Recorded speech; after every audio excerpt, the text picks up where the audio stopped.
Hello class, welcome to the second portion of our Chapter 3 review. We're going to go through some of the topics like percentiles again and brush up on a few things.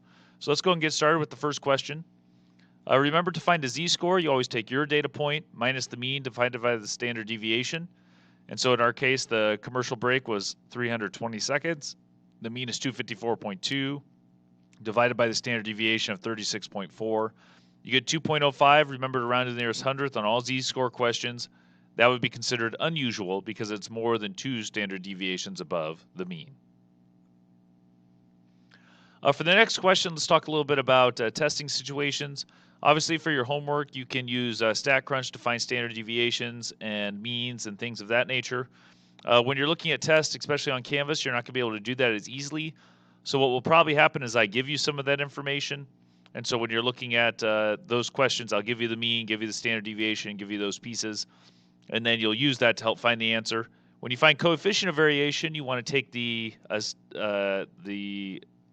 standard deviation divided by the mean.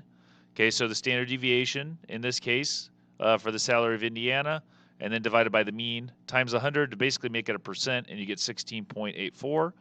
Same thing for Illinois. I found the standard deviation divided by the mean, then times 100, I get 28.63.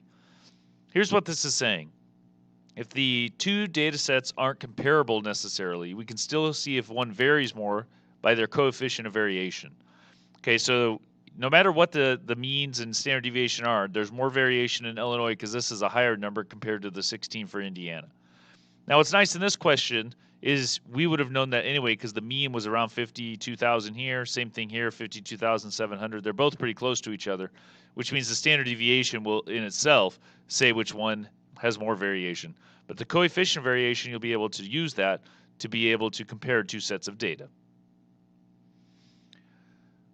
This is the list of 19 scores from Purdue games. So N is 19.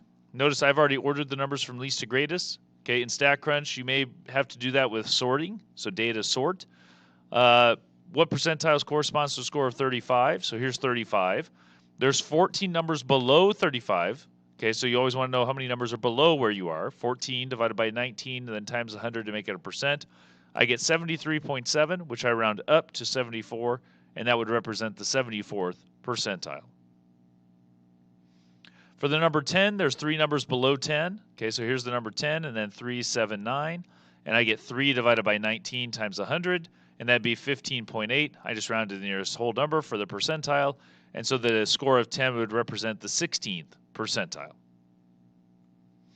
Working backwards, the key to the question is you always have to round to find the location. And so if we want to represent the 41st percentile, I take 41 divided by 100, and then times 19, because there's 19 numbers, n is 19.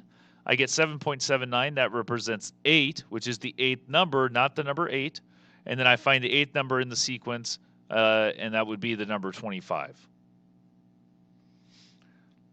The 80th percentile is done the same way, 80 divided by 100 and then times 19. You get 15.2. Now remember, when you work backwards to find that position, you have to round up always. So even if it was 15.01, you're going to round up to the 16th number, and that would be the answer of 38 then. Okay, so no matter what, you're going to round up in that location to be able to find that answer. This is just a review of some things from your last set of testing and homework. So remember, this is the only case where you'd have to find standard deviation on your own. It's just using the formula. If you look back at your standard deviation question, so it's n times the sum of x squared minus the sum of x, which is this 1428 number, take that squared, divided by n times n minus 1.